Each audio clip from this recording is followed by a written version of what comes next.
네, 시청자 여러분 안녕하십니까? 뉴스타트 2부 시작합니다. 어젯밤 한덕수 권한대행이 트럼프 대통령과 통화했습니다. 트럼프 2기가 출범한 뒤 이뤄진 정상 간의 첫 전화통화인데요. 우리를 포함한 몇몇 국가의 협상 기조에 백악관은 만족감을 표했습니다. 하지만 트럼프 정책에 대한 불안감은 여전히 경제 현장을 짓누르고 있습니다. 대선 시계가 조금씩 빠르게 돌고 있습니다. 더불어민주당 이재명 대표가 오늘 당 대표직에서 물러나고 내일쯤 대권 도전을 선언할 계획입니다. 국민의힘 대권 주자들도 하나둘씩 고개를 들고 있는 가운데 최종 후보를 뽑는 경선률이 관심사입니다. 그럼 이 시각 주요 뉴스부터 살펴보겠습니다. 한덕수 대통령 권한대행이 트럼프 미국 대통령과 전화통화를 했습니다. 두 정상은 관세를 비롯한 각종 현안을 논의했는데 트럼프 대통령은 방위비 분담금 재협상을 시사했습니다. 한덕수 대통령 권한대행이 문형배, 이미선 헌법재판관 후임 2명을 지명했습니다. 국민의힘은 환영했지만 민주당은 지명 철회를 요구하며 법적 조치 검토에 들어갔습니다. 김문수 고용노동부 장관과 안철수 의원이 잇따라 대선 출마를 공식화했습니다. 민주당 이재명 대표는 오늘 대표직을 사퇴하고 대권 가도를 본격화합니다. 북한군 10여 명이 군사분계선을 넘었다가 우리 군의 경고 사격을 받고 북상했습니다. 작업 전 정찰에 나섰다가 침범한 것으로 우리 군은 파악했습니다. 네, 오늘의 첫 소식입니다. 한덕수 대통령 권한대행이 헌법재판소의 위헌 결정에도 미뤄왔던 마은혁 헌법재판소 재판관을 임명했습니다.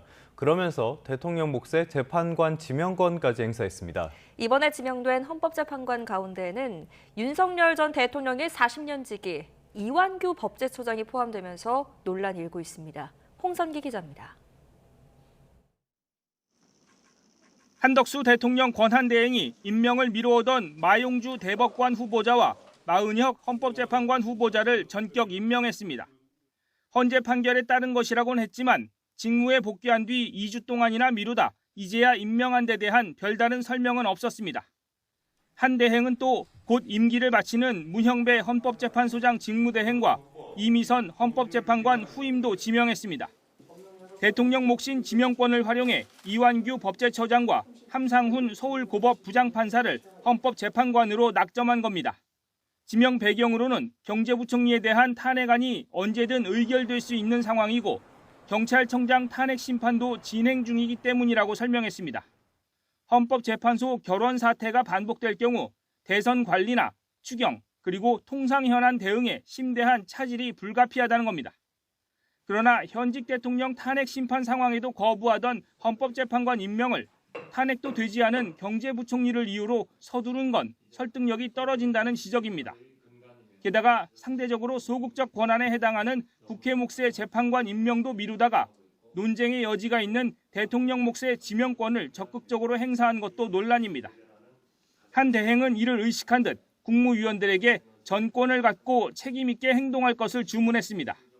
국무위원들께서는 소관 분야에 대한 전권을 가지시고 어느 때보다도 냉철하게 판단하고 책임 있게 행동해 주시기 바랍니다. 그러나 헌법재판관으로 지명된 이완규 법제처장이 윤석열 전 대통령의 서울법대와 사법연수원 동기인데다 계엄 해제 직후 안가에 모인 4인방 가운데 한 명일 정도로 측근이어서 이번 인선 논란은 쉽게 잦아들기 어려울 것으로 보입니다. YTN 홍선기입니다. 대통령 권한대행이 대통령 몫의 헌법재판관 후임을 지명한 걸 두고 논란이 커지고 있습니다.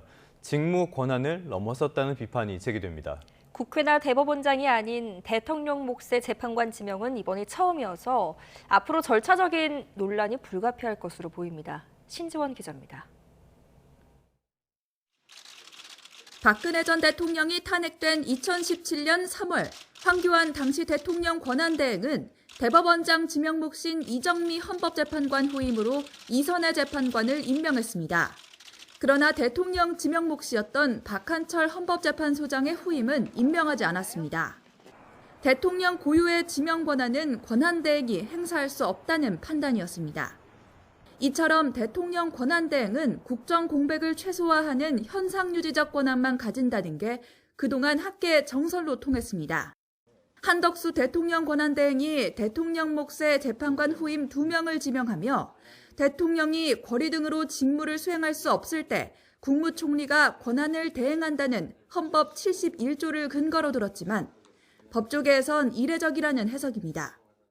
임기가 보장되어 있는 헌법재판관 같은 경우에는 지금 권한대행이 지명해서 임명해버리면은 복귀하는 대통령이나 새로 출범하는 정부는 그 헌법재판관에 임명할 수 있는 권한을 행사할 수 있는 기회가 박탈돼 버리는 거죠. 한 권한대행이 직무 권한을 넘어섰는지 판단하기 위한 법적 절차도 모호합니다. 이건 권한 문제이기 때문에 헌법소원 심판으로 할 수도 없고 결국은 이제 권한쟁의로 가야 되는데 그럼 대통령이 나서서 자기 권한 침해됐다라고 권한쟁의 심판을 해야 되는데 제3자가 나설 수가 없거든요. 근데 지금 대통령이 없지 않습니까? 실제 헌법재판관 후보자가 임명되려면 국회 인사청문회라는 벽을 넘어야 하는데 인사청문회나 후보자 지명의 효력을 정지해달라는 가처분 신청이 접수될 경우 또 다른 변수가 될 것으로 보입니다. YTN 신지원입니다. 21대 대선 시계는 빨라지고 있습니다. 그동안 사퇴 추이를 지켜보던 국민의힘 잠룡들도 잇따라서 출마 선언을 하고 있습니다. 김문수 장관은 직에서 사퇴해 출마를 공식화했고요. 안철수 의원은 4번째 대권 도전을 시작했습니다. 김철희 기자입니다. 보수 진영 후보 가운데 지지율 선두권에 있는 김문수 장관. 헌법재판소의 윤 전 대통령 파면 결정 나흘 만에 자리에서 물러나겠다는 뜻을 밝혔습니다. 국가적으로 어려운 상황을 해결해야 한다는 책임감에 결심을 했다며 국회에서 공식 출마 선언도 예고했습니다. 국민들께서도 원하는 분들도 있고 저를 아는 분들도 원하는 분들도 있고 국태 민안을 위해서 온 정치권과 모든 국민이 단결해서 옛 새누리당 대표를 지냈던 이정현 전 의원도 한 발 앞서 국회에서 출사표를 던졌고 호남 출신 저 이정현이 국민의힘 대선 후보가 되고 대통령이 된다면 그것은 감동 드라마입니다. 안철수 의원 역시 광화문 이순신 동상 앞에서 대선 출마를 공식화했습니다. 2012년 대선에 출마한 뒤 4번째 도전에 나선 건데 국민이 이재명 민주당에 정권이 넘어갈까 두려워하고 있다며 지지를 호소했습니다. 이재명을 넘어 승리할 수 있는 유일한 후보인 저 안철수를 선택해 주십시오. 이 밖에도 유정복 인천시장과 이철우 경북도지사, 한동훈 전 대표, 홍준표 대구시장도 줄줄이 공식 출마 선언을 계획하고 있는 가운데 오세훈 서울시장과 유승민 전 의원도 국회 앞에 사무실을 마련하거나 취재진 공지 단톡방을 개설하는 등 출마 선언 초읽기에 들어간 상태입니다. 개혁신당 이준석 후보의 경우 일찌감치 대선 예비후보 등록을 마쳤는데 국민의힘과의 단일화 가능성에는 여전히 선을 긋고 있습니다. 모욕적인 그런 주장을 통해서 내쫓았기 때문에 어떠한 반성이나 사과의 의미도 없는 그리고 그런 상황 속에서 단일화 논의는 무의미하다. 지금 추세대로라면 국민의힘 경선에만 20명 가까운 후보가 참여할 거란 전망도 나옵니다. 이재명 대표에 맞설 확실한 주자가 없어 당내 고심도 깊어진다는 분석 속에 대규모 출마가 경선 흥행으로 이어질 거란 기대와 함께 후보 난립에 본선 경쟁력을 해칠 거란 우려도 적지 않습니다. YTN 김철입니다. 더불어민주당 이재명 대표는 오늘 당 대표직에서 물러나고요. 본격적인 대선 채비에 나섭니다. 박찬대 원내대표가 직무 대행을 맡게 되는데요. 경선 관리와 범야권 연대가 최대의 과제가 될 것으로 보입니다. 정인용 기자가 보도합니다. 22대 총선 승리에 이어 역대 최고 득표율로 연임까지 성공하며 사실상 당을 장악했다고 평가받는 이재명 대표가 조기 대선 출마를 위해 사퇴합니다. 대통령 선거일이 확정된 만큼 경선 캠프 구축을 마무리하고 이르면 이번 주 공식 출마 선언에도 나설 거로 보입니다.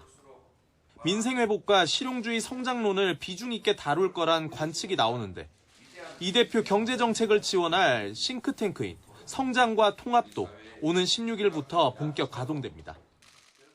탈이념, 탈진영 현실적 실용주의가 위기 극복과 성장 발전의 동력입니다. 민주당은 박찬대 원내대표가 대표 직무대행 역할을 맡아 경선 관리에 들어갑니다. 초단기 대선 레이스라 경선 규칙과 일정을 신속히 확정해야 하는데 국민 여론조사 비중을 두고 계파별 입장차를 어떻게 좁힐지 관심입니다. 김동연 경기도지사와 김경수 전 경남지사가 출마를 앞두고 비공개 회동을 가진 것도 경선 규칙 논의 등을 위한 거란 해석이 나왔습니다. 또 이재명 대세론 속 잇따르는 불출마 선언에 컨벤션 효과가 국민의힘에 비해 떨어질 거란 전망도 당에는 숙제로 남습니다. 박용진 전 의원이 불출마하기로 했고 김영록 전남지사도 하차를 선언한 데다 김부겸 전 총리 불출마 가능성도 제기되고 있습니다. 빛의 혁명과 국민의 승리를 이끌어낸 이재명 대표가 시대의 정신을 대표한다는 신뢰와 믿음으로 함께 동행하겠습니다. 경선 이후엔 야권 연대가 최대 과제가 될 전망입니다. 지난 대선 0.73%포인트 차로 석패한 만큼 조국혁신당을 포함한 진보 성향 군소정당 대선 후보들과 어떻게 단일화하고 화학적 결합을 이뤄낼지가 관건입니다. 이미 독보적인 지지율을 보이고 있는 만큼 당 안팎에선 경선과 범야권 연대 모두 이재명 대표에게 큰 변수가 되지 않을 거라고 보는 시각이 적잖지만 그 과정에서의 야권 통합이 숙제란 분석입니다. YTN 정인용입니다. 진보당 김재현 상임대표와 강성희 전 의원이 제21대 대선 출마를 선언했습니다. 김 상임대표는 서울 광화문에서 기자회견을 열고 권력기관 개혁으로 제2의 내란을 막겠다며 내란 정당 국민의힘은 해체해야 한다고 강조했습니다. 강 전 의원은 국회 기자회견에서 여야 자리만 바뀌는 정권 교체로는 서민의 삶이 하나도 바뀌지 않는다며 국민의힘 정당 해산 추진 등을 공약으로 내세웠습니다. 윤석열 전 대통령 파면 뒤 일부 지지자들 사이에서는 헌재의 결정에 불복하는 모습도 보이고 있습니다. 윤 전 대통령 지지 집회를 주도해왔던 전광훈 목사는 헌재 해체 주장까지 하고 있는데 경찰은 전 목사에 대해 모든 가능성을 열어두고 수사한다는 방침입니다. 이현정 기자입니다. 파면된 윤석열 전 대통령이 지내는 서울 한남동 관저 앞은 한산한 분위기 속에 일부 지지자들만 자리를 지키고 있습니다.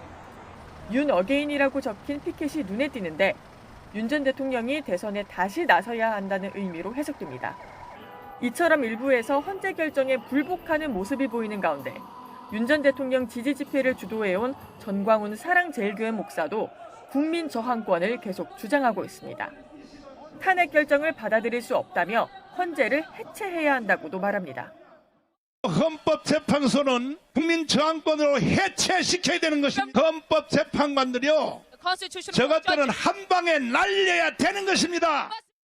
앞서 전 목사는 지난 1월에도 국민 저항권을 주장하며 윤 전 대통령이 구속되면 구치소에서 데리고 나와야 한다고 목소리를 높였는데 이 같은 언행이 서부지법 폭동 사태를 유발했다는 내란 선동 혐의로 고발된 상태입니다.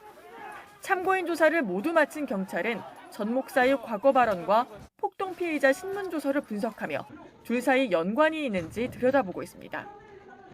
특히 모든 가능성을 열어두고 내란 선동 외에 추가 혐의 적용도 검토하고 있습니다. 전 목사가 헌재 결정에 불복하는 발언을 이어가는 가운데 구속 수사를 촉구하는 목소리도 커지고 있습니다.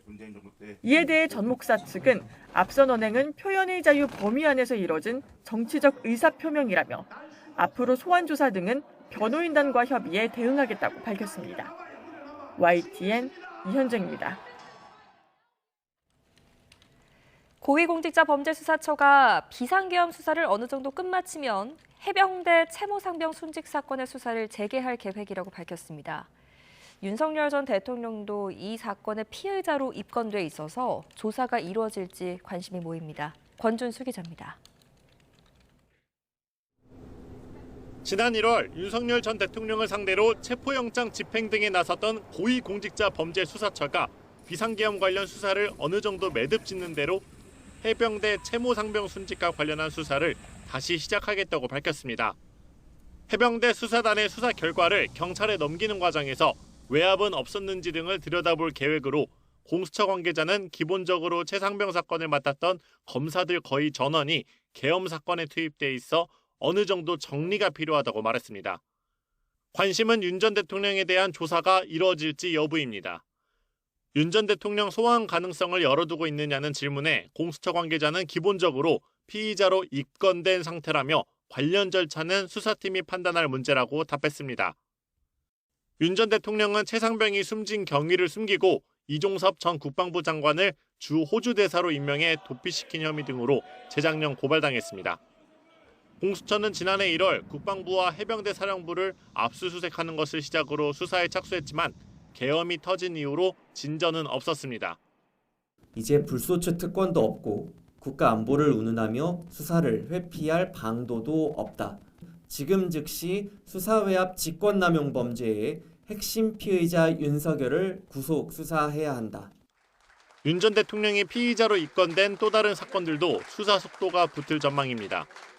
특히 정치 브로커 명태균 씨와 관련해 검찰이 공천 개입 의혹을 집중적으로 살펴보고 있는 가운데 공수처도 정치자금법 위반 여부를 조사할 방침입니다. YTN 권준수입니다.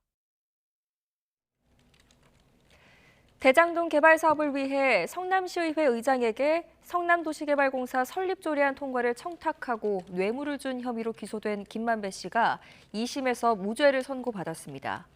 앞서 1심에서는 징역 2년 6개월이 선고됐는데 2심 재판부는 원심에서 사실 오인과 법리 오해가 있었다고 판단했습니다. 정현호 기자입니다.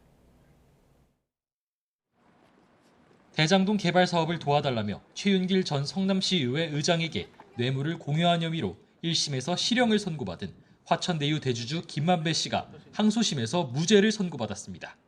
김 씨는 지난 2012년 대장동 사업을 위해 최 전 의장에게 성남도시개발공사 설립 조례안 통과를 청탁한 혐의로 재판을 받아왔습니다. 검찰은 김 씨가 최 전 의장에게 대장동 사업 준공 성과급 40억 원과 연봉 8천만 원을 약속하고 이후 화천대유 부회장으로 채용해 8천만 원을 지급한 것으로 봤습니다.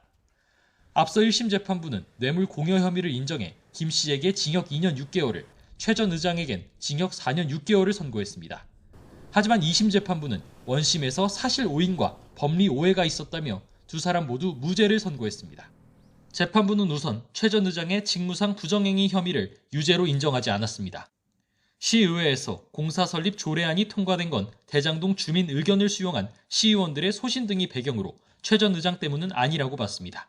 최 전 시장이 조례안 통과를 위해 대장동 주민 시위를 주도하는 배후 역할을 했다고 주장한 남욱 변호사 등의 진술이 번복되는 등 신빙성이 없다고 판단했습니다. 이에 따라 재판부는 최 전 의장의 직무상 부정행위가 전제돼야 하는 김만배 씨의 뇌물 공여 혐의도 인정하지 않았습니다.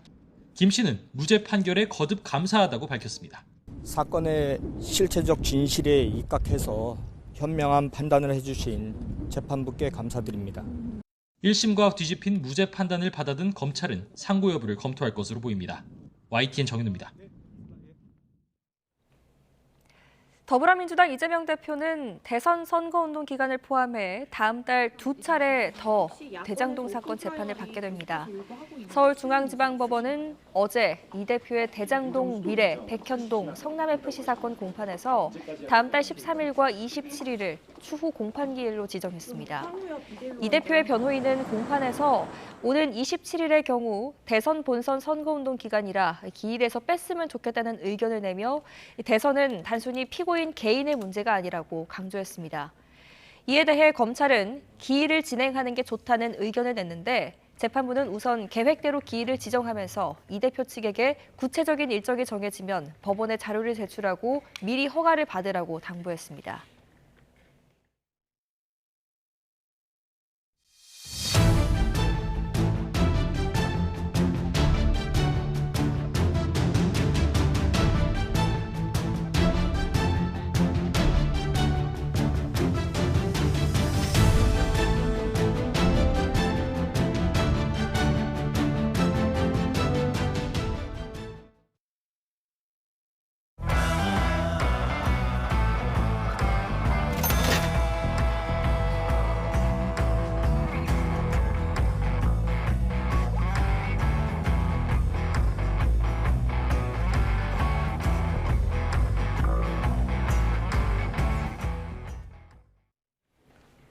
주요 뉴스 다시 하나하나 살펴보겠습니다. 한덕수 권한대행이 트럼프 대통령과 처음으로 통화했죠. 한미 동맹을 재확인하고 조선과 LNG 분야, 이런 분야에서 함께 무역 균형 측면에서 협력할 뜻을 전했다고 합니다. 미국 CNN과 진행한 인터뷰에선 중국과 같이 상호 관세에 맞대응하는 방식을 택하지 않을 거라며 우리 측의 협상 기조를 공개했습니다. 박희재 기자입니다. 트럼프 2기 행정부 출범 이후 한미 정상의 첫 통화가 이뤄졌습니다. 총리실은 한덕수 대통령 권한대행이 트럼프 미국 대통령과 28분 동안 통화했다고 밝혔습니다. 트럼프 취임 이후 70여일 만이자 한미가 정상 차원에서 소통한 것은 5달 만입니다. 한 대행은 통화에서 한미 동맹을 더 확대하고 강화해 나가길 희망한다고 말했습니다. 또 북한의 비핵화 정책에서도 양측 의지가 강력하다는 사실을 인식할 수 있도록 공조하길 바란다고 전했습니다. 양측은 군사동맹에 대한 공약을 재확인하고 대북 정책과 관련해 긴밀히 공조해 나가기로 했습니다. 특히 이번 통화는 우리나라에 대한 미국의 25% 상호 관세 발효를 16시간 정도 앞두고 이뤄졌습니다. 이에 조선과 미국산 LNG 구매, 무역 균형 분야도 핵심 주제로 논의됐습니다. 한 대행은 이 3대 분야에서 한 차원 높은 협력 의지를 강조하고 윈윈할 수 있도록 장관급 협의를 이어가자는 뜻을 트럼프 대통령에 전했습니다. 다만 상호 관세를 비롯해 구체적인 협의 내용은 언급되지 않았습니다. 대신 한 대행은 미국 CNN과 진행한 인터뷰에서 중국처럼 맞대응하지 않겠다는 관세 협상 기조를 공개했습니다. In a very cool way assess what this kind of 25% means for us, and we should, in a very cool way, should negotiate with them. 그러면서 최근 이뤄진 한일중 경제통상장관회의는 맞대응을 위한 연합이 아니라며 일상적인 회의였을 뿐이라고 강조했습니다. YTN 박희재입니다. 이 소식 조금 더 깊이 알아보죠. 트럼프 대통령은 한덕수 대행과의 통화에서 방위비 문제도 논의했다고 밝혔습니다. 그러니까 방위비 재협상 요구 가능성을 시사한 겁니다. 상호 관세가 오늘 오후 1시부터 발효되는 가운데 우리 통상교섭본부장이 협상을 위해 미국을 찾았습니다. 워싱턴 연결합니다. 권주기 특파원. 트럼프 대통령이 한국과의 관세 협상에 방위비 문제를 엮을 수 있다는 뜻을 밝혔다고요? 네, 트럼프 대통령은 한덕수 대행과 통화한 뒤 자신의 SNS에 올린 글에서 한국과의 협상을 원스톱 쇼핑이라고 표현했습니다. 관세와 함께 다른 여러 문제도 한꺼번에 협상하겠다는 겁니다. 트럼프 대통령이 한 대행과 이야기 나눴다는 주제에는 한국의 엄청난 무역 흑자와 관세, 조선업, 또 미국 LNG 대규모 구매, 알래스카 파이프라인 합작 투자 등이 포함됐습니다. 또 한국에 제공하는 미국의 대규모 군사 보호에 대한 지불 문제에 대해서도 이야기했다며 한미 모두에게 훌륭한 거래를 할 가능성이 있다고 말했습니다. 그러면서 자신의 집권 1기 때 합의했던 방위비 증액을 바이든 행정부가 알 수 없는 이유로 파기했다며 사실과 다른 주장을 내놨습니다. 트럼프 대통령 발언으로 볼 때 지난해 타결한 방위비 협상을 무시하고 재협상을 요구할 가능성이 있어 보입니다. 상호 관세 이제 불과 몇 시간 뒤면은 발효됩니다. 한미 사이의 협상 지금 상황은 어떻습니까? 네, 오늘 정인교 통상교섭본부장이 관세 협상을 위해서 오전에 미국을 찾았습니다. 협상 파트너인 제이미슨 그리어 무역대표부 대표와 만나서 통상협의를 개시하게 됩니다. 정 본부장은 관세를 낮추기 위해 미국과의 산업협력을 지렛대로 삼겠다고 말했습니다. 미국이 원하는 알래스카 LNG 개발과 조선 협력 등을 통해 미국을 설득하겠다는 겁니다. 직접 들어보시죠. 알래스카 LNG 건도 중요한 부분이고 또 이미 양국 간 협의가 진행되고 있는 조선도 미척이 가장 관심을 갖는 영역 중에 하나이기 때문에 충분히 협상 테이블에 올려놓고 협의를 해나가게 될 겁니다. 정인교 통상교섭본부장의 협상 파트너인 제이미슨 그리어 미국 무역대표부 대표는 같은 시간 상원 재무위원회 청문회에 출석했습니다. 그리어 대표는 상호관세의 목표는 무역 적자를 줄이기 위한 것이라는 점을 분명히 했습니다. 그러면서 협상 상대국이 미국 적자를 줄일 대안을 제시해야 한다고 말했습니다. I don't want to prejudge the negotiations, but if they're able to provide an alternative plan that can further these objectives, I think we're open to that. 네, 협상은 시작이 됐지만 상호 관세는 일단 예정대로 발효되는 거죠? 그렇습니다. 지금 워싱턴 시간은 이 오후 5시가 조금 넘었는데 7시간 뒤 자정부터 관세가 발효됩니다.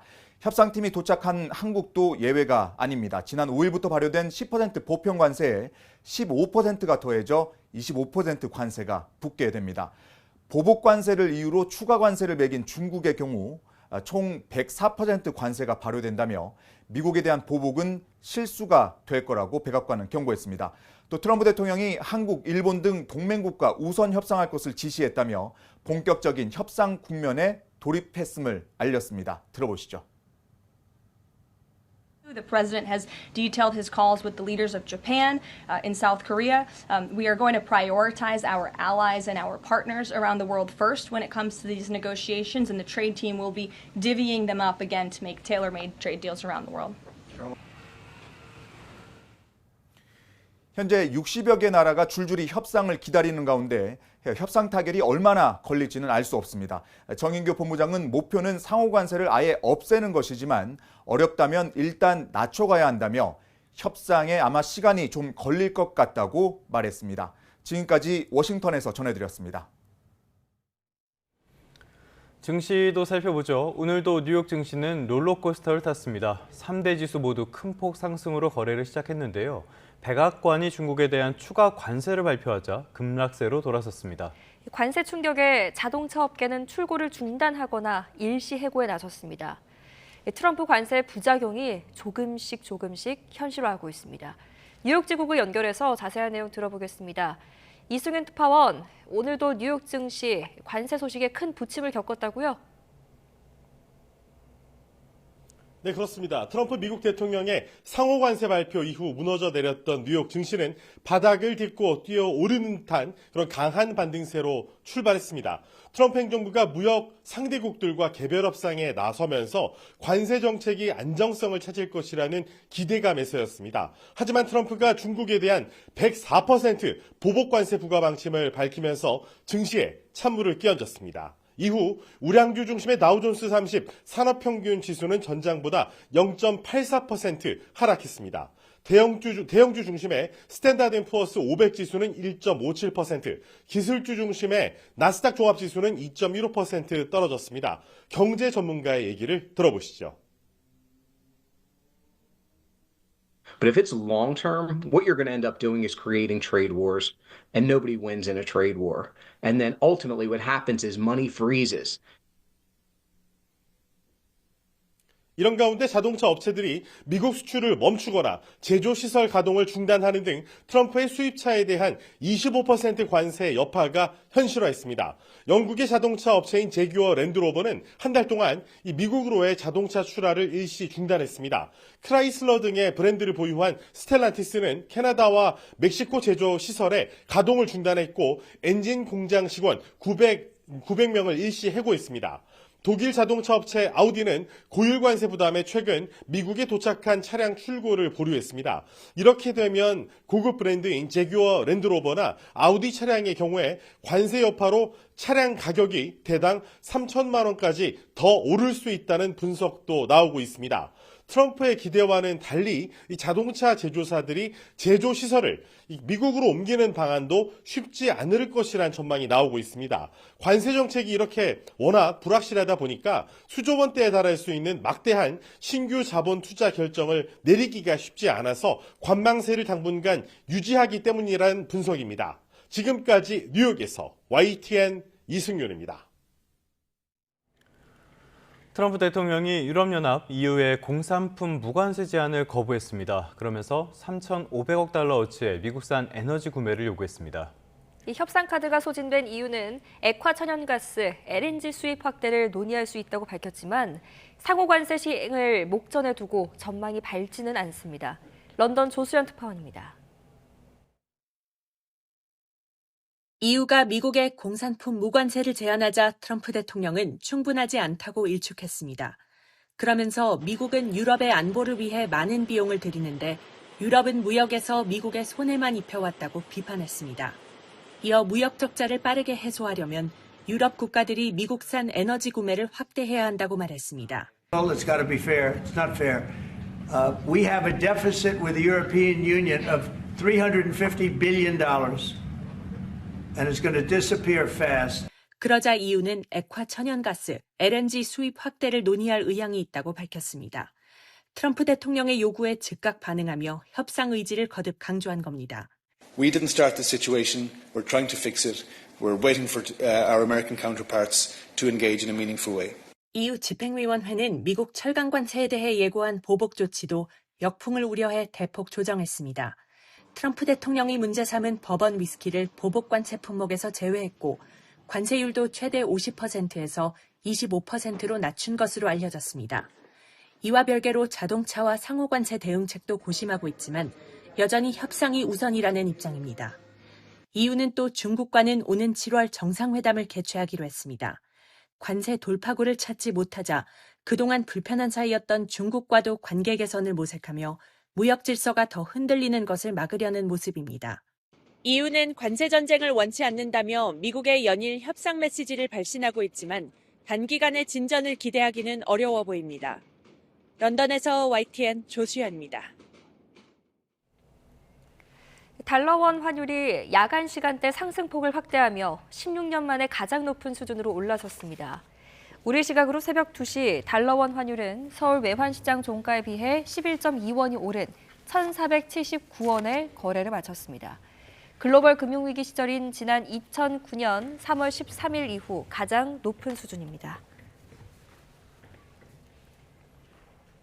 자, 다시 전국 소식 살펴보겠습니다. 더불어민주당은 헌법재판관 후임자를 지명한 한덕수 권한대행을 향해 본인이 대통령인 줄 착각하고 있다면서 지명 무효를 위한 법적 조치 검토에 들어갔습니다.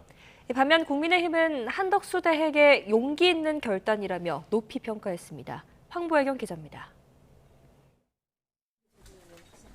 한덕수 대행의 헌법재판관 2명 지명 소식이 전해진 직후 긴급 최고위를 소집한 민주당. 후임자 지명은 내란 세력의 헌재 장악 시도라고 규정했습니다.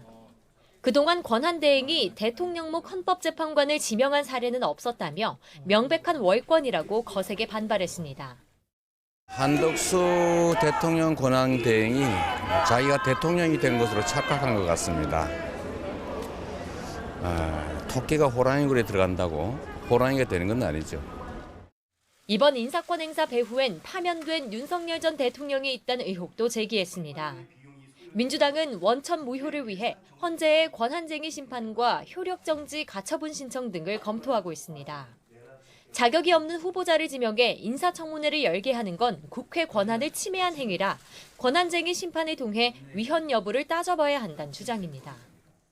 우원식 국회의장은 아예 후보자 인사청문회 요청을 받지 않겠다고 밝혔는데 한 대행에게 인사청문 요청 권한이 있는지도 따져보고 있습니다. 반면 국민의힘은 한덕수 대행이 용기 있는 결단을 내렸다고 치켜 세웠습니다. 권한 대행이 대통령목 재판관을 임명할 수 있는지 여부에는 이미 최상호 부총리가 권한 대행 시절 국회목 2명을 임명해 일단락된 문제라고 반박했습니다.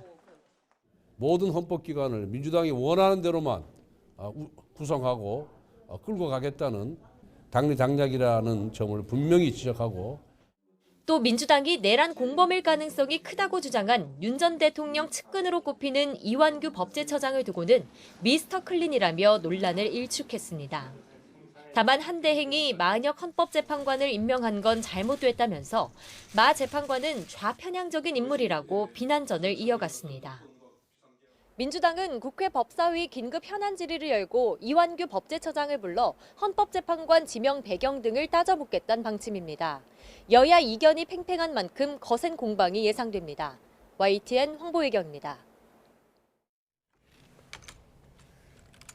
국회 법제사법위원회는 전체 회의를 열고 한덕수 대통령 권한대행이 대통령 몫의 헌법재판관 후보자를 지명한 것을 두고 긴급 현안 질의를 진행합니다. 법사위는 헌법재판관 후보자로 지명된 이완규 현 법제처장에게도 출석을 요구한 상태입니다. 오늘 전체 회의에선 민주당과 조국혁신당이 발의한 최상목 경제부총리 탄핵 사건을 조사하기 위한 청문회 계획도 논의할 예정입니다. 헌법재판관 후보자에 새로 지명된 두 재판관이 최종적으로 합류하게 되면 앞으로 헌법재판소의 지형에도 변화가 예상됩니다. 이완규 법제처장과 함상훈 서울고등법원 부장판사는 어떤 인물인지 차정윤 기자가 정리했습니다. 새 헌법재판관 후보자로 지명된 이완규 법제처장은 엄중한 시기에 큰 책임감을 느낀다며 지명 소회를 밝혔습니다. 헌법을 중심으로 해서 국가가 잘 형성되는 그런 나라를 만들 수 있도록 일조를 하고 싶습니다. 제32회 사법시험에 통과해 서울고검을 거쳐 대검찰청 형사 1과장을 지낸 이 처장은 검찰청법과 형사소송법 전문가로 평가됩니다. 특히 윤석열 전 대통령과 대학과 연수원 시절을 함께 보낸 오랜 친구로 윤 전 대통령과 장모 관련 사건 변호를 맡으며 최측근 인사로 분류됐습니다. 12.3 계엄 다음 날 이른바 삼청동 안가회동에 참석해 비판이 나왔고 헌재가 전원일치로 위헌이라고 판단했던 마은혁 후보자 미임령 상태를 두고 당시 최상목 대통령 권한대행을 두둔하는 발언을 해 논란이 일기도 했습니다. 이 헌법에 대통령한테 부여한 이 임명권을 국회가 선출하면 무조건 서명해야 된다는 식으로 해석하는 그거는 저는 납득하기 어렵습니다. 함께 지명된 함상훈 서울고등법원 부장판사는 철저한 재판 진행을 중요시하며 법적 소신이 뚜렷하다는 평가를 받습니다. 헌법재판관 연구관과 서울행정법원 수석 부장판사 등 요직을 거쳤고 특히 2020년 김경수 전 경남지사에게 불법 댓글 조작 혐의로 실형을 선고해 주목을 받았습니다. 이로써 문영배 이미선 재판관이 퇴임하는 오는 18일 이후에도 헌재는 재판관 공백 상태를 피할 가능성이 커졌습니다. 다만 이 처장과 한 부장판사가 최종 임명될 경우에 헌재는 지금의 진보 3명, 중도 3명, 보수 2명 구도에서 진보 2명, 중도 3명, 보수 4명의 보수 우위 구도로 재편될 전망입니다. 헌재 내부 지형 변화가 불가피한 만큼 이에 따른 정치 편향성 논란도 피할 수 없을 것으로 보입니다. YTN 차정윤입니다. 경제 한 줄 뉴스입니다. 트럼프 미국 대통령이 구리 수입이 미국 국가 안보에 미치는 영향을 조사하면서 관세 부과 가능성을 시사한 가운데 무역협회가 공식 의견서를 미국 상무부에 제출했습니다. 미국발 관세 통상 전쟁이 본격화한 가운데 한국과 모로코가 통상장관 회담을 열고 협력 방안을 모색했습니다. 미국의 상호 관세에 대응하기 위해 어제 정부와 K푸드 수출 기업 관계자가 모여 간담회를 열었습니다. 오는 7월 22일부터 대부업법 개정안이 시행됨에 따라 대부업자가 1년에 연 100%가 넘는 이자를 받을 경우 반사회적 대부계약으로 규정해 원금과 이자가 전부 무효화됩니다. 4년 연속으로 줄어들던 15살에서 29살 청년층 장기 실업자가 지난해 증가세로 돌아선 것으로 나타났습니다. 식품업계 가격 인상이 잇따르고 있는 가운데 KFC가 값을 올린 지 10달 만에 또 일부 메뉴 가격을 100원에서 300원 올렸습니다.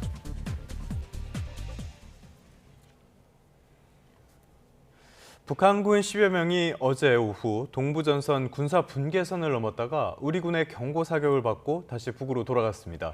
남북 차단 작업을 중서부 전선에서 동부 전선으로 확대하기 위한 준비 동향으로 보입니다. 김문경 기자입니다. 북한군 10여 명이 강원도 고성 동부전선 군사 분계선을 넘은 시간은 오후 5시쯤. 이들의 동향을 살피던 우리 군은 군사 분계선을 넘는 북한군을 향해 경고방송과 경고사격을 실시했습니다. 북한군은 곧이어 북상했는데 지난해 6월에도 중부전선에서 불모지 조성과 지뢰 배설 등 남북 차단 작업을 하다 군사 분계선을 넘기도 했습니다. 군 관계자는 그러나 이번에 침범한 곳은 그동안 관련 작업이 이뤄졌던 곳은 아니라고 밝혔습니다. 다만 방호복을 입은 군인과 무장 병력이 군사 분계선을 넘었다고 전해 동부전선에서도 조만간 차단 작업이 이루어질 가능성을 내비쳤습니다. 이와 함께 정치적 혼란기가 계속되는 남측의 대비 태세를 떠보기 위한 시도일 수 있다는 지적도 나옵니다. 남북 차단 작업을 확대하기 위한 사전 정찰 혹은 남한의 정치적 혼란기를 틈탄 떠보기 작업 등으로 분석되고 있습니다. 북한은 앞서 지난달 말 동계 훈련으로 일시 중단했던 철책 보강과 지뢰 배설 등을 재개한 모습이 우리 군에 포착되기도 했습니다. 합참은 북한군의 동향을 면밀하게 감시하면서 작전 수행 절차에 따라 필요한 조치를 하고 있다고 강조했습니다. YTN 김문경입니다. 오늘 출근길은 쌀쌀함이 덜합니다. 현재 서울이 8.6도, 대구가 6.3도 보이고 있는데요. 어제보단 조금 낮지만 이맘때 수준을 보이고 있습니다.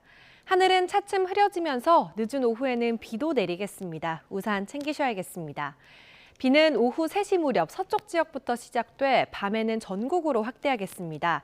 제주도에 최고 40mm, 남해안 지역에 5에서 20, 그 밖의 지역은 5mm 정도의 비가 오겠고요. 내일 낮까지 산발적으로 이어지겠습니다. 수도권 지역은 대기가 정체하면서 초미세먼지 농도가 나쁨 수준까지 오르겠습니다. 비가 오기 전까지 영남 지역을 중심으로 대기 건조함이 이어지겠고요. 서해안 지역은 급격한 기압 변화로 기상해일이 발생할 수 있겠습니다. 현재 기온 보겠습니다. 서울이 8.6도고요. 대구는 6.3도 보이고 있습니다. 한낮이 되면 서울이 18도, 대구와 광주가 22도까지 올라서 일교차가 크겠습니다. 이번 주말 사이 전국에 또 한 번 단비가 내리겠고요. 날도 다소 쌀쌀하겠습니다. 날씨였습니다.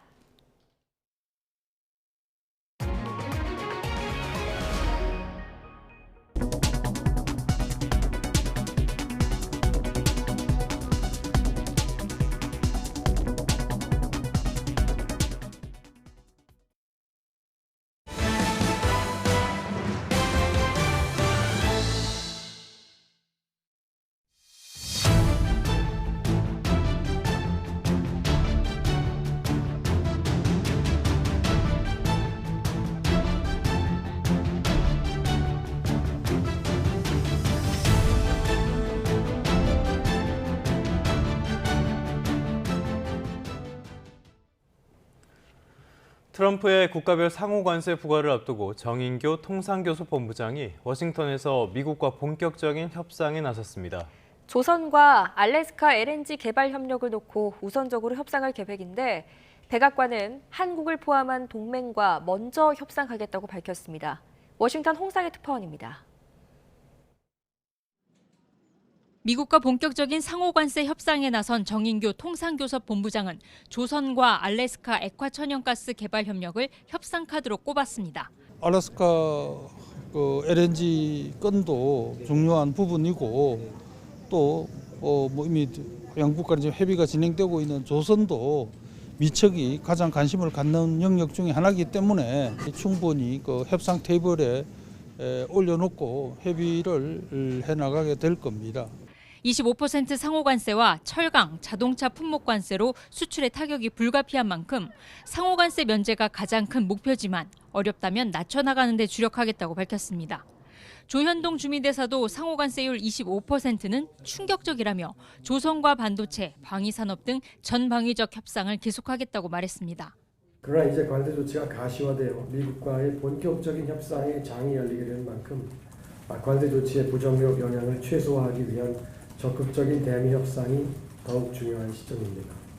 정인교 본부장의 카운터파트인 제이미슨 그리어 미 무역대표부 대표는 단기적으로 관세 면제는 어렵겠지만 관세보다 나은 대안을 제시하면 협상이 가능하다고 말했습니다. If you have a better idea to achieve reciprocity and to get our trade deficit down, we want to talk to you. We want to negotiate with you. 백악관은 트럼프 대통령이 한국과 일본 등 동맹과 먼저 협상하라고 지시했다고 밝혔습니다. President has detailed his calls with the leaders of Japan in South Korea. We are going to prioritize our allies and our partners around the world first when it comes to these negotiations. 미국이 동맹인 우리나라와 우선 협상 방침을 밝힌 가운데 정인교 통상교섭 본부장은 미국과의 끈질긴 협의로 다른 나라보다 불리하지 않은 관세 대우를 받아내겠다고 밝혔습니다. 워싱턴에서 YTN 홍상입니다. 삼성전자가 올해 1분기 스마트폰 판매 덕분에 시장 기대를 웃도는 성적을 냈습니다. 삼성전자 실적이 바닥을 찍고 본격적으로 반등할 것이라는 기대가 나오지만 미국의 관세 조치가 변수입니다. 최하영 기자입니다. 삼성전자가 올해 1분기 예상 밖의 좋은 성적표를 받았습니다. 시장에서는 1분기 영업이익이 5조 원에 그칠 것으로 전망됐는데 이를 훌쩍 뛰어넘는 6조 6천억 원으로 잠정 집계됐습니다. 매출은 79조 원으로 지난해 1분기보다 10% 가까이 늘어 분기 최대 실적과 맞먹었습니다. 스마트폰 신제품 출시 효과와 함께 주력 메모리인 D램 출하량 확대가 실적을 견인한 것으로 분석됩니다. 갤럭시 S25 고가 제품의 판매 확대와 미국 관세 부과를 앞둔 메모리 반도체의 재고 비축 수요 증가로 기대치를 상회하는 사업부별 세부 실적은 오는 30일에 공개되는데 모바일 사업부는 4조 원 안팎의, 반도체 사업부는 1조 원 안팎의 영업이익을 낸 것으로 예상됩니다. 시장에서는 삼성전자 실적이 바닥을 찍고 본격적으로 개선될 것이란 관측이 나옵니다.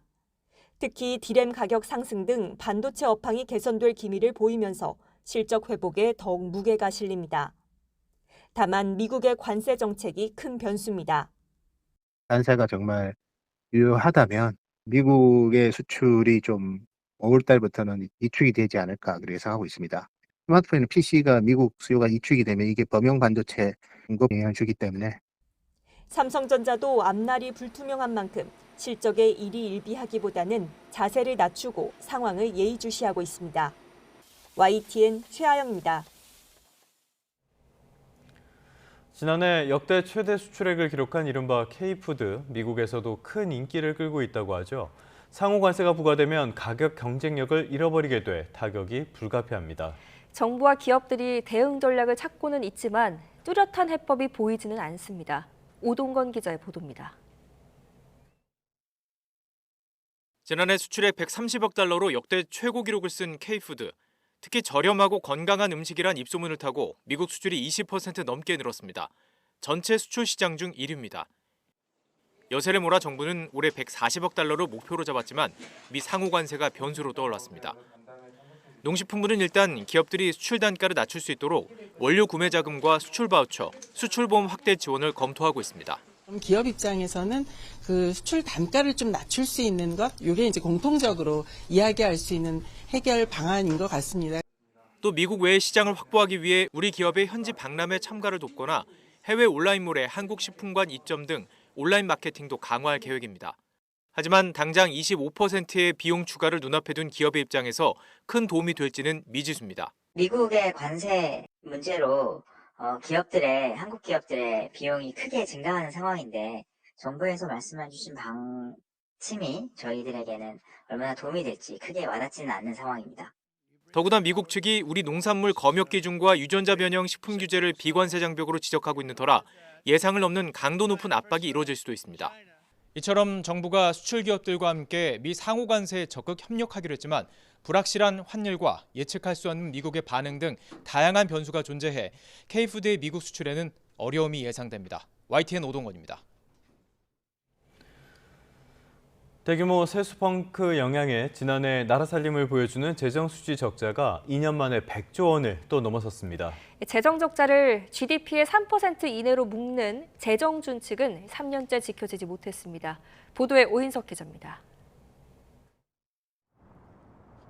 지난해 나라 살림 지표인 관리재정 수지는 104조 8천억 원 적자를 기록했습니다. 적자 규모가 1년 전보다 17조 7천억 원 증가해 2년 만에 100조 원을 넘었습니다. 재정 적자는 코로나19 여파로 2020년 처음 100조 원을 돌파한 뒤 재작년 87조 원까지 줄었지만 지난해 또 늘었습니다.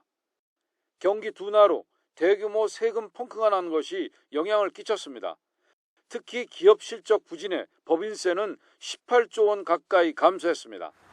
지난해 국내 총생산 GDP 대비 관리재정 수지 적자 비율은 4.1%를 기록했습니다. 재정 적자 비율을 GDP의 3% 이내로 억제해 건전하게 재정을 운용하는 재정준칙은 윤석열 정부 3년 동안 지켜지지 못했습니다. 지난해 국가 채무는 1,175조 2천억 원으로 GDP 대비 46.1%로 1년 전보다 0.8%포인트 감소했습니다. 1인당 국가 채무는 2,295만 원으로 추산됐습니다. 국가 채무 총액을 통계청의 지난해 말 추계 인구로 나눈 값입니다.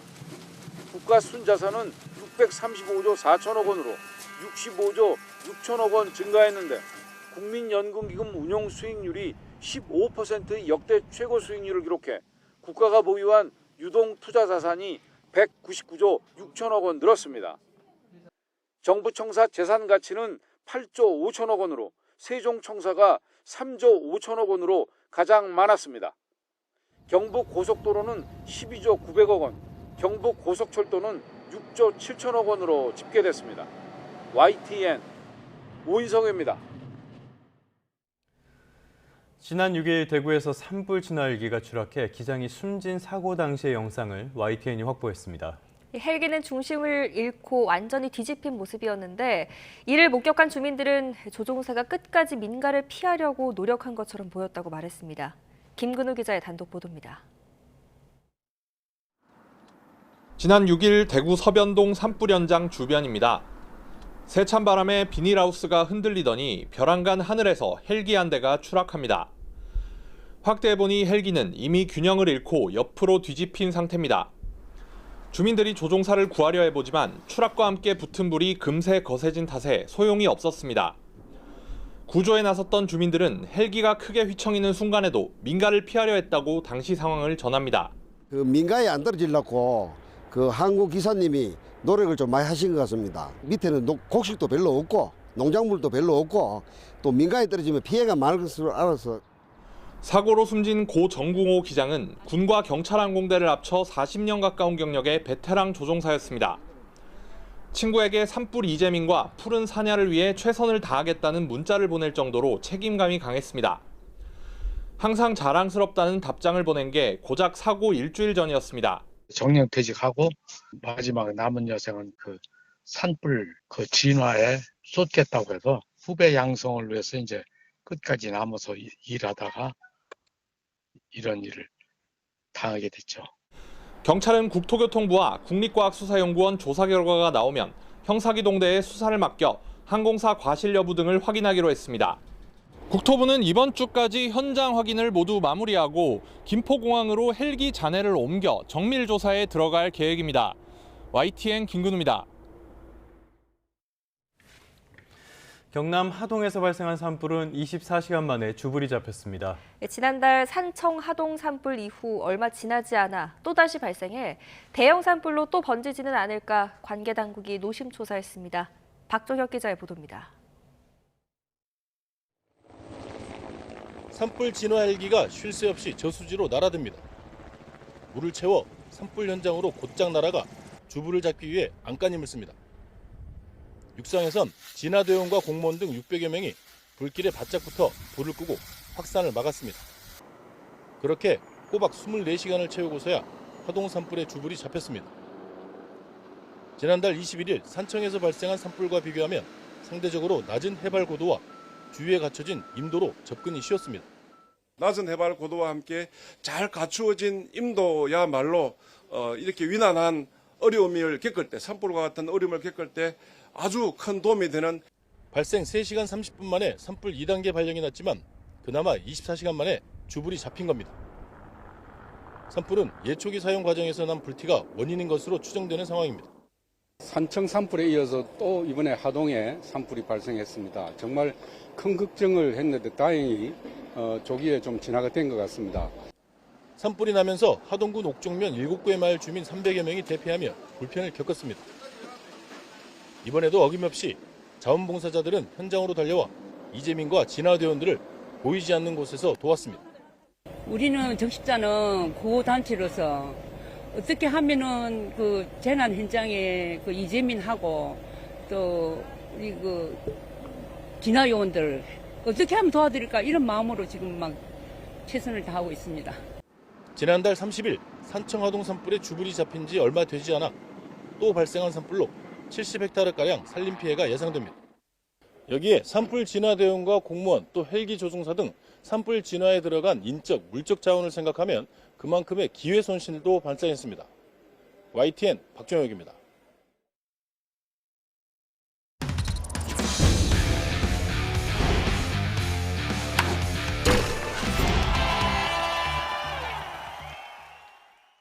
수요일 스포츠 뉴스입니다. 배구 여제 김연경의 마지막 경기는 우승컵과 함께였습니다. 김연경은 매 세트 극적으로 승부를 뒤집고 가장 화려한 라스트 댄스를 쳤습니다. 이경재 기자입니다. 마지막까지 온 챔피언 결정 5차전의 5세트. 14대 13에서 투투크의 공격이 상대 수비 맞고 멀리 달아납니다.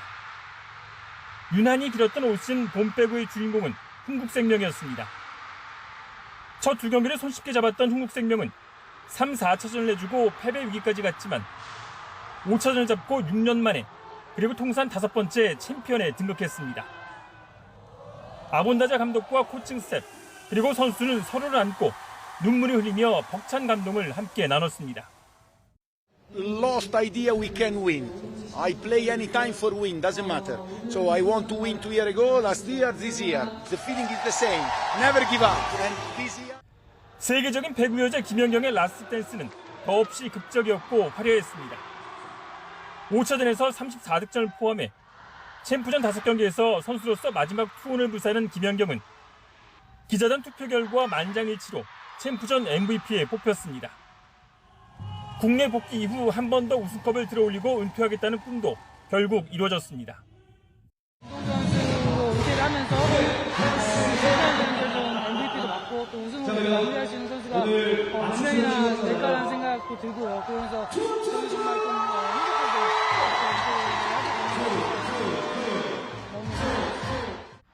플레이오프 3경기에 이어 챔프전을 5차전까지 끌고 온 정관장의 투지도 놀라웠습니다. 마지막 순간에 무릎을 꿇었지만 지치고 다친 몸으로 끝까지 포기하지 않고 올 시즌 챔프전을 역사에 남을 명승부로 만들었습니다. YTN 이경재입니다. 프로축구 K리그1 승격팀 안양의 중앙 수비수 토마스가 7라운드를 가장 빛낸 MVP로 뽑혔습니다. 한국 프로축구 연맹은 지난 6일 강원과의 K리그 7라운드 홈경기에서 후반 추가 시간 쐐기골을 터뜨리며 안양의 2대0 승리를 이끈 토마스를 최우수 선수로 선정했습니다. 안양의 중앙 수비수로 선발 출전한 토마스는 무실점 수비와 더불어 후반 추가 시간 중앙선 부근부터 단독 드리블한 뒤 득점까지 터뜨리며 공수에서 맹활약을 펼쳤습니다. 수요일 스포츠 뉴스였습니다. 다음 소식입니다. 복학한 의대생들이 수업에도 하나둘 복귀하고 있는 것으로 파악되고 있습니다. 병원에서 실습 수업을 하는 본과 3, 4학년들이 중심이 되고 있는데요. 의료계에서는 학생들이 수업에도 참여한 만큼 정부가 빨리 의대 정원을 확정해야 한다고 촉구했습니다. 염혜원 기자입니다. 서울대 의대 본과 학생들에 이어서 전북대와 부산대를 비롯한 지방 의대에서도 학생들의 수업 참여가 잇따르고 있습니다. 병원에서 실습 수업을 받는 본과 3, 4학년이 주축입니다. 특히 본과 4학년은 의사 국가고시를 보기 위해 52주 실습 시간을 채워야 하는 탓에 복귀율이 높은 편입니다. 또 연세대를 시작으로 각 대학이 출석 일수 미달 유급을 통지하면서 수업 참여에 속도가 붙을 것으로 보입니다. 교육부는 의대생들 사이에서도 학년에 따라 의견이 갈리고 있는 것으로 파악하고 있습니다. 다만 본과 선배들이 수업에 참여하는 분위기 속에 학생들이 요구하고 있는 온라인 수업 익명 처리 작업 등이 완료되면 수업 참여율은 더 높아질 거란 기대입니다. 교육부는 이번 주부터 본격적으로 온오프라인 대면 수업이 시작된다며 고출석률 파악에 나서겠다고 밝혔습니다. 대한의사협회는 내년도 정원을 3,058명으로 빨리 확정해 불확실성을 없애야 한다고 주장했습니다. 그러면서 수업 여건을 실사해 늘어난 인원을 감당하지 못한다면 증원을 철회하라고 촉구했습니다. 해당 대학들의 자세한 실사를 거쳐 제대로 교육이 가능한가를 확인해 줄 것을 요청합니다. 교육이 불가능하다고 판단되는 경우 모집 인원을 줄여주시기를 요청합니다. 이와 함께 의협은 정부와 국회에 의료 정상화를 논의하기 위한 장을 마련하라고 요구했습니다. YTN 염혜원입니다. 지난해 교통사고 사망자가 역대 최저치를 기록했습니다. 하지만 고령 운전자가 유발한 사망사고는 증가했는데 고령 운전자가 늘어나는 만큼 새로운 대책이 필요하다는 지적이 나옵니다. 배민혁 기자입니다. 지난해 교통사고로 인한 사망자는 전년도보다 1.2% 감소한 2,521명으로 집계됐습니다. 이는 역대 최저 수준으로 교통사고 사망자가 가장 많았던 지난 1991년 13,000여 명과 비교하면 80% 정도 감소한 수치입니다. 특히 음주운전으로 인한 사망자는 138명으로 집계됐는데 전년도에 159명보다 13% 정도 줄었고 지난 2020년 287명과 비교하면 4년 사이 절반 수준으로 감소했습니다. 경찰은 음주운전 재범자를 대상으로 운행 전 음주 여부를 측정하는 음주운전 방지 장치를 도입하는 등 제도를 개선한 게 효과를 거둔 것으로 평가했습니다. 다만 보행자 교통사고 사망자는 920명으로 전년도에 비해 3.8% 늘었는데 특히 이 가운데 65세 이상 사망자가 616명으로 67%에 달했습니다. 또 고령 운전자가 유발한 교통사고 사망자는 761명으로 전년 대비 2.1% 증가했습니다. 고령 운전자 비중이 늘어남에 따라서 당연히 사고는 증가를 했고 다만 그 증가하는 속도에 비해서는 덜 늘어난 거죠. 면허 소지자 10만 명당으로 환산을 하면 이제 감소하게 되는 거고. 그런 만큼 늘어나는 고령 운전자들의 이동권을 보장하면서도 사고를 예방하기 위한 대책을 꾸준히 마련해야 한다는 지적이 나옵니다.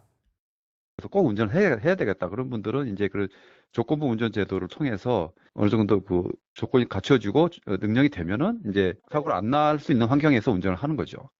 경찰은 면허증 자진 반납 등 기존 제도뿐 아니라 가상현실을 이용한 교육 등 고령 운전자 교통사고를 줄이기 위한 새로운 대책 마련에 고심하고 있습니다. YTN 배민혁입니다.